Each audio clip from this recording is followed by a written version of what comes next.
அனைவருக்கும் வணக்கம். ஸோ இந்த ட்ரெய்லர் பார்த்தேன். ரொம்ப சூப்பராக இருந்தது. இந்த மாதிரி ஒரு மிகப்பெரிய படைப்பை நான் எதிர்பார்க்கவே இல்லை. நான் ஆல்ரெடி இந்த 2 பேரும் இயக்குனர் அவங்க ஆஃபீஸ் போயிருக்கேன். அங்கே ஈழத்தில் இவங்களோட ஆஃபீஸ் அலுவலகத்துக்கு நான் போயிருக்கேன். ஸோ அவங்களோட உழைப்பை எல்லாத்தையும் பார்த்துருக்கேன். ஒரே ஆஃபீஸ் ஃபுல்லாக வெறும் ஸ்டோரி போர்டாக போட்டு எல்லாம் பயங்கரமாக பண்ணிட்டு இருந்தாங்க. அப்போவே ரொம்ப இன்டர்நேஷ்னலாக அவங்களுடைய ஒர்க் எல்லாமே இருந்தது. ஸோ ரொம்ப கங்க்ராச்சுலேஷன் ஃபார் யூ. லைக் ரொம்ப மிக அற்புதமான படைப்பு இது. இந்த ட்ரெய்லர் நான் 2 நாளைக்கு முன்னாடியும் பார்த்தேன். நான் இப்போது இங்கே தேட்டர்லையும் பார்த்தேன். ரொம்ப சூப்பராக இருந்தது. தயாரிப்பாளர் அவர்களுக்கு என்னுடைய வாழ்த்துக்கள். ஈழத்துலேருந்து ஒரு இண்டஸ்ட்ரி வளருதுன்றது நம்ம எல்லாருக்கும் ரொம்ப பெருமையான ஒரு விஷயம். அங்கே ஒரு யூனிட்டும் ஸ்டார்ட் ஆயிடுச்சு.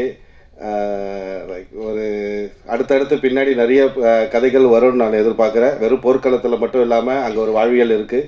அந்த வாழ்வியலுக்கான மொத்த கதைகளும் கமர்ஷியலாகவும் சரி, ஆர்ட் ஃபிலிமாக இருந்தாலும் சரி, எல்லாமே வெளியிலேருந்து நிறைய பேர் அந்த கதைகளை சொல்லியிருக்காங்க. அதை தான் நாங்கள் பார்த்துருக்கோம்.